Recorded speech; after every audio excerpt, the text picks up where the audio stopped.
votimit të gjetura 1.462.352. Jemi duke bërë verifikimin për të 109, me qenë se kishte një interes, 109 votash të themi ose zgjedhësish për të parë se ku është gabimi. Është gabimi në të gjithë territorin, po flasim. Është gabimi i anëtarëve të komisionit qendror votimi kur kanë mbyllur proces verbalin, apo i anëtarëve të grupit të numërimit kur kanë hedhur të dhënat. Po në 1,5 milion të themi gati, diferenca është vetëm për 109. Jemi në proces të verifikimit të këtij dokumentacioni. Dhe nga 1.462.352 flet votimi të gjetura në kuti, 1.406.833 janë vota të vlefshme. Dhe 55.519 janë vota të pavlefshme. 55.519. Nëse mbledhim numrin e votave të vlefshme me numrin e votave të pavlefshme, atëherë përputhet 100% me numrin e fletëve votimit të gjetura në kuti. Pra këtu nuk kemi asnjë kontradikt edhe logjike, por se po. Në lidhje me kutit e parregullta, përfundimisht janë vetëm 9 kuti të parregullta, të cilat kanë rezultuar nga procesi i vlerësimit të këtyre kutive.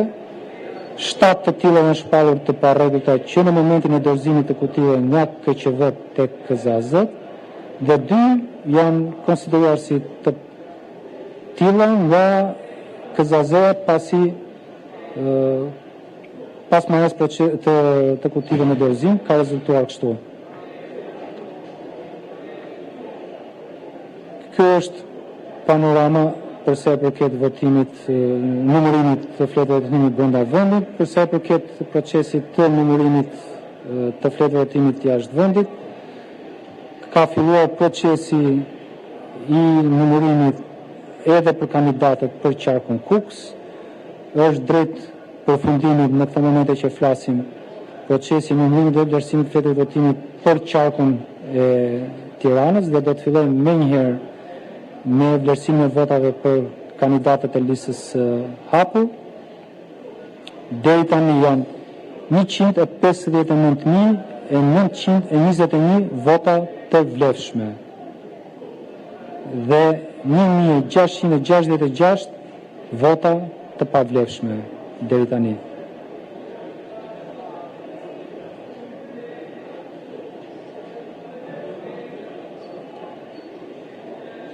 Jemi në procesin e shqyrtimit dhe të vlerësimit të zarfeve B, të cilët deri dje nuk ishin nënshtruar procesit të shqyrtimit dhe vlerësimit, pra zarfe B të themi që kishin ardhur nga shteti grek. Ky proces tashmë ka filluar që herë në mëngjes dhe besoj do të përfundoj pas sot për të vazhduar me numërimin e votave për kandidatët e listës së hapur. Po, falenderit. Pyetje? Komisioner, ju folët për një parregullsi sa i takon zarfeve brenda vendit, ndërkohë të jashtë vendit është konstatuar votave. Është konstatuar. Nuk është parregullsi, por kemi një pasaktësi për 109. Pra është e saktë ajo që kanë raportuar anëtarët e komisioneve të qendrës votimit, apo ajo që kanë nxjerrë grupet e numërimit. Ndërkohë, i njëjti pasaktësi është vërejtur edhe në votat jashtë vendit. Në Tiranë rezulton që janë numëruar 43.000 vota, ndërkohë dalin 42.000 zarfe. Është i njëjti problematik, domethënë? Pasaktësisë? Po, ka dy, e para është një proces që nuk ka përfunduar si për Tiranën, po edhe për qarqet e tjera procesi. Dhe mos përputhet e momentit lidhen me raportimet që bëjmë direkt nga sistemi në mënyrë automatike në qendrën e Komisionit Qendror të Zgjedhjeve dhe aty ne bëjmë një verifikim të dytë dhe të tretë të të dhënave që raportojnë grupet e numërimit dhe komisionet. Për rastin e votimit nga jashtë ka edhe një element tjetër të cilin do duhet ta marrë në konsiderat. Sikurse ndoshta ju e dini, por edhe të tjerë ata të cilët përfaqësues partisë të cilët kanë qenë prezente në këtë proces, ka dokumentacion zgjedhor të ardhur nga jashtë, i cili nuk ka qenë i rregullt dhe ky dokumentacion është administruar në kutit e parregullta. Ky dokumentacion është në mungesë kryesisht të zarfit B, që do të thotë që ne nuk kemi skanuar zarf B dhe prandaj e dhëna në lidhje me numrin e zarfave B nuk është e plot, po mungojnë të gjithë zarfat B që ne kemi dërguar, sepse një pjesë e votuese nga jashtë nuk e kanë dërguar zarfin B, por kanë dërguar direkt zarfin A. Janë 2696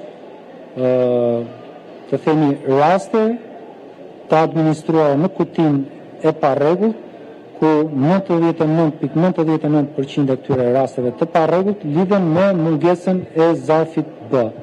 Dhe ky numër nuk është gjeneruar në mënyrë automatike në sistem dhe ne kemi hedhur manualisht këtë si të dhënë. Por për sa kohë që nuk e kemi të ngarkuar në sistem këtë numër, çdo dhënë që lidhet me përpunimin e këtyre rasteve nuk gjenerohet automatikisht në sistem. E kuptoj që mund të jetë pak e vështirë, sidomos për votuesit për ta kuptuar. Me pak fjalë, çfarë është zarf B që është dërguar në mënyrë të rregullt, automatikisht të dhënat që lidhen me përpunimin e zarfit B dalin në sistem. Por nuk është në të gjitha rastet kështu.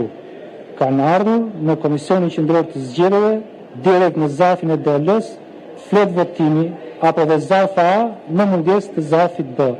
Dhe të dhënat për këtë rast bëhen përpunohen në mënyrë manuale në sistem. Dhe ndaj ka një lloj mospërputhje. Edhe kjo krahasuar me shifrat totale, më thënë është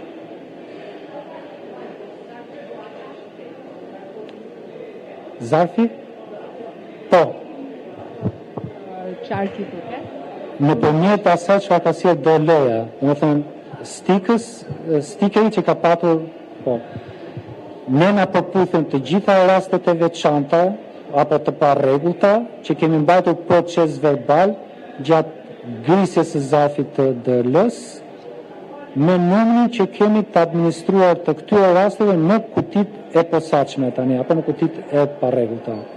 Pra, kur kemi hapur zarfin e DL-s, kemi parë që ka munguar zarfi B, këtë rastin e kemi shënuar në një proces verbal.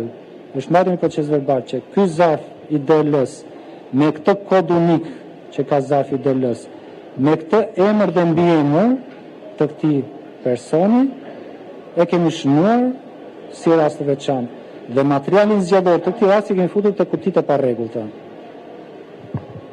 Marsi Koreshi nga Syri Televizion, siç dihet fakti që pati një pezullim të numërimit të votave të Greqisë, Partia Demokratike ka bërë një kontestim të procesit duke hedhur akuza të vazhdueshme për manipulim të votave, për për prishjen e procedurave dhe për mos zbatimin e marrëveshjes nga kompania DL, duke hedhur akuza edhe ndaj Komisionit Qendror të Zgjedhjeve dhe sot pasi u hapën kutitë e Greqisë ka pretendime të reja nga Partia Demokratike se pikërisht numri i votave, rezultati i dalë nga kutitë e para që janë hapur flet për një rezultat 95% dhe më shumë në favor të Partisë Socialiste, çka ngro dyshimet e tyre. Por pyetja që ju bëj ju si komisioner shtetëror i zgjedhjeve dhe si një njerëz që keni eksperiencë 25 vjeçare me zgjedhje dhe dini mirë rezultatin e partive. A ju duket i dyshimt ky rezultat dhe pyetja më konkrete që doja t'ju bëja, a mendoni se ka dështuar Komisioni Qendror i Zgjedhjeve për të siguruar votën e sigurt të diasporës? Faleminderit. Faleminderit. Në procesin e shqyrtimit dhe të vlerësimit të çdo vote të mbritur në Komisionin Qendror të Zgjedhjeve. Ajo çfarë ne kemi garantuar dhe garantojmë dhe rikonfirmojmë këtë garanci ka të bëjë me gjithë procesin e administrimit të dokumentacionit zgjedhor në rastin kur ky dokumentacion zgjedhor zotrohet, administrohet nga KQZ. Dhe është pak për sigur dhe besoj që asnjë prej partive politike nuk ka dyshim për këtë, janë prezent që për ditës 1 kur ky proces ka nisur dhe në të vazhdueshme janë edhe sot prezent edhe gjatë procesit të numërimit dhe vlerësimit të fletëve të votimit. Sikurse lehtësisht mund të kuptohet, unë nuk mund të bëj asnjë koment për rezultatin dhe për atë se si është përmbajtja e fletëve votimit që ne numërojmë dhe vlerësojmë. Gjithë secili prej subjekteve zgjedhore është në lirinë e vet ta komentoj dhe të ngrejë dyshime. Ajo që ne kemi për detyrë është që të adresojmë sipas rastit dhe procedurave çdo kontest që lidhet me procesin zgjedhor. Deri tani mendoj që vendimarrja e Komisionit Qendror të Zgjedhjeve për të gjithë aspektin e procesit të votimit nga jashtë, por jo vetëm, dukshëm në gjykimin dhe në vlerësimin e tij, ka treguar që është një institucion i cili ka prioritet integritetin e këtij procesi dhe kemi adresuar ashtu sikurse do duhet të adresohet çdo kërkesë e çdo kujt. Ky proces nuk ka përfunduar, do të thotë që nëse dikush ka pretendime të tjera shtesë, do të shqyrtohen dhe do të vlerësohen. Ju vetë keni konstatuar apo mund të pranoni ka pasur probleme në Greqi procesi votës së emigrantëve krahasuar me shtetet e tjera të fakta? A mund ta konfirmoni vetë si organizatori i këtij procesi? Komisioni Qendror të Zgjedhjeve nuk është paraqitur asnjë evidencë apo provë të themi në lidhje me pretendimet të bëra dhe publike të cilat ne publikisht jemi njohur për hir të vërtetës, por në mënyrë formale mbështetur pretendimet me argumente apo me prova të ndryshme deri tani në Komisionin Qendror të Zgjedhjeve nuk janë paraqitur, por koha për t'i paraqitur këto nuk ka përfunduar, biles nuk ka filluar në një lloj mënyre sepse do duhet të përfundojmë procesin e tabelimit të rezultateve dhe subjekti zgjedhor që ka kontest për këtë rezultat ka gjithë lirin për të paraqitur pretendimet për shkeljet e ligjit dhe provat përkatëse. Dhe mandej do të vlerësohet nga instancat përkatëse ekziston apo nuk ekziston pretendimi, ka apo nuk ka shkelje të ligjit dhe se sa këto shkelje të ligjit kanë ndikuar në rezultat. Komisioni, pavarësisht ka apo nuk ka prova akuzuesi, është detyra juaj të garantoni transparencë për procesin. Dhe ju keni premtuar që do të merrni nga DHL-ja firmat e zgjedhësve që kanë nënshkruar. A mund të pohoni ju se të gjithë zgjedhësit që kanë marrë zarfin ka prova që ata kanë nënshkruar, pra a mund të dilni ju garant që çdo kush që ka marrë një zarf ka nënshkruar pra DHL-s, pra nga komunikime palën kontraktore e din këtë informacion? Edhe në kuadër të kontratës që kemi me DHL-n, kemi kërkuar DHL-s që t'japi pikërisht të dorëzojë në Komisionin Qendror të Zgjedhjeve çdo dokumentacion që ka të bëjë me këtë proces. Kanë sjellë një përgjigje që këtë dokumentacion e kemi brenda datës 22 maj. Të gjithë dokumentacionin. Pjesë e kërkesës tonë ka qenë edhe kjo që ju thoni. Duam shpjegime dhe informacion se si ka qenë protokolli i shpërndarjes së zarfeve dhe dokumentacionin mbështetës të gjithë këtij protokolli. Në momentin që do ta kemi këtë, do të vlerësoj gjithë secili prej nesh se ky dokumentacion justifikon apo nuk justifikon pretendimet e gjithkujt. Zoti komisioner, kam një pyetje që besoj është në interes të gjithëve.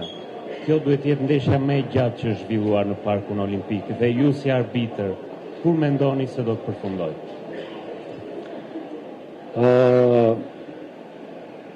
I gjetur krahasimin për hir të së vërtetës, edhe pse natyra e ndeshjes është patjetër. Por mendoj që çfarë procedurat dhe nevoja për ta patur këtë proces transparent dhe me integritet janë ato të cilët kanë sjellë edhe një kohë zgjatje të këtij procesi. Sikurse ju mund ta keni konstatuar, të gjithë ata të cilët janë angazhuar në këtë proces kanë punuar 24/7. Por duket që procesi është i ngarkuar me procedura, me dokumentacion, me administrim dokumentacioni e të tjera si këto. Shpresoj, sikur se kam thënë, që deri nesër në darkë, pra brenda kësaj jave, sikur se kam thënë disa ditë më përpara, ta përfundojmë këtë proces, që do të thotë edhe rezultatin e votave për kandidatët e listës së hapur ta kemi deri nesër në darkë. Referuar dhe pyetjes kolegut, ju keni marrë një vendim që keni shfuqizuar disa begje akreditimi. Pse numërimi i votave është kryer sërish si një ndeshje në Parkun Olimpik, sidomos për qarkun e Lezhës? Në mëngjes kur kemi filluar këtë proces, shumica kanë qenë gjatë brenda në sallë dhe nuk e kemi parë të arsyeshme që t'i nxjerrim. Kemi komunikuar edhe me përfaqësues të partive politike dhe jemi dakordsuar për numrin e vëzhguesve të secilës parti dhe kategoritë e tjera të personave të cilët do të jenë prezent. Mundet që këta që janë këtu të jenë në përputhje me atë vendimin e ri që ne kemi marrë, nuk di ta them këtë, por duke filluar nga nesër, të gjithë do t'i nënshtrojnë atij urdhërimit të ri të Komisionit Qendror të Zgjedhjeve. Zoti Fillibash e nisur nga eksperienca juaj e gjatë në zgjedhjeve në Komisionin Qendror të Zgjedhjeve. Ky rezultat i këtyre zgjedhjeve, 83 Partia Socialiste, 50 PD, 3 PSD dhe partitë e tjera për mos u shumë gjatë. Cilit viti ngjan për nga rezultate? Ndjes e se nuk e dëgjova? Rezultati i 11 majit të 2025-s, Partia Socialiste 83, PD 50. Ky rezultat, cilit vit të kaluar i ngjan për nga rezultate, duke qenë se ke eksperiencë me zgjedhje? Ju vërkoj shumë ndjes për refuzoj të komentoj mbi rezultatin e zgjedhjeve. Kujt të ngjan? Nuk e di. Nuk e di. E dini ju më mirë dhe çdo kush tjetër përveç me se kujt i ngjan dhe pse i ngjan, apo duhet i ngjante apo s'duhet i ngjante. Jo, ndoshta nuk e di, por në efekt më është nuk më shkon vetë mendja drejtë